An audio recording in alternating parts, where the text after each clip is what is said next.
So today we're taking a look at the ASRock Phantom Gaming Z8090i Nova Wi-Fi motherboard. So this is for the LGA Socket 1851 CPUs, and of course this is a mini ITX motherboard, so it is intended for your mini ITX build. But despite the size here, this thing does pack in, at least on paper, a number of impressive features, many of which you are not going to see on motherboards of the previous generation. So here you go, here's an up-close look at the board itself, and straight away the features start here with the VRMs, 12 plus power stages. You can see we have the heatsink here to protect those. Now if you're not interested in overclocking, that's not really going to be a big deal for you, but if you are and you'd like to push your ITX builds to their maximum performance, this board is going to help you with that. We have the dual channel DDR5 memory RAM slots here, which are only plastic from what I can tell. However, they do support memory speeds up to 6,400 megahertz natively,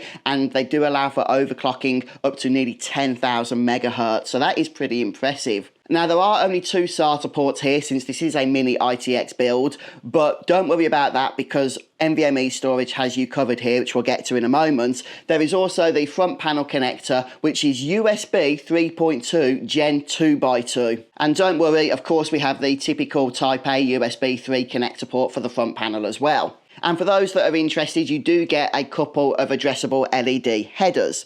Now, I mentioned storage, so we have those 2 SATA ports for actual, 2.5 inch or 3.5 inch drives if that's what you're going for. But in terms of NVMe storage, under here we have the toolless, so you don't need to get the screwdriver out for this. We have the toolless heatsink covering the first NVMe storage connector, and that is a Gen 5 port or Gen 5 connector. So that is the one you're probably going to want to use primarily, especially if you are using a top of the range Gen 5 speed drive. However, flipping the board over, you can see we have connectors just here and here for 2 more NVMe drives. However, they will be supported up to speeds of Gen 4, which is still blazingly fast and a nice improvement over Gen 3. But having those 3 NVMe ports on a mini ITX board, I think definitely shows this is more of a premium offering. And down at the bottom here, we have the single PCI Express 16 slot, which is Gen 5 as well, and that is reinforced with steel. However, if we turn over onto the I/O here, okay, the connectors on the side, then it doesn't really skimp out here either.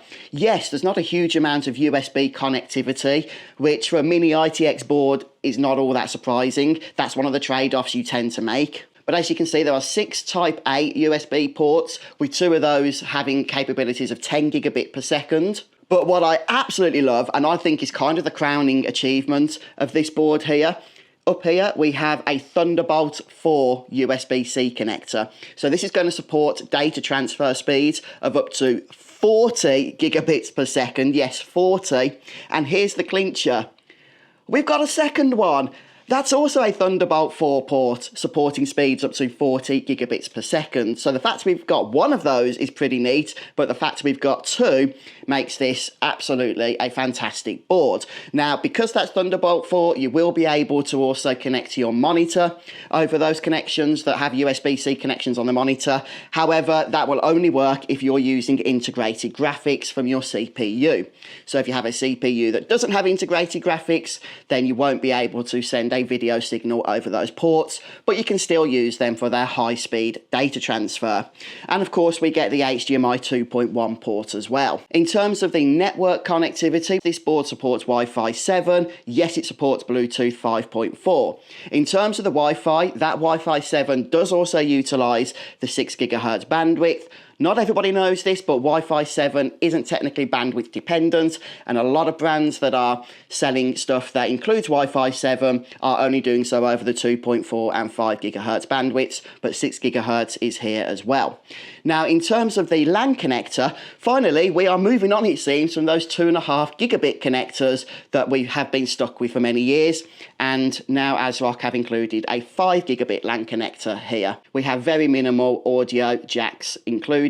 So definitely, in my opinion, actually a really impressive mini ITX board here, which, by the way, I purchased, so this has not been gifted to me at all. It's just a bit of a shame that the actual Intel Ultra CPUs haven't been as well received as perhaps Intel would have liked. So maybe that will minimize the appeal of actually, you know, upgrading to that generation.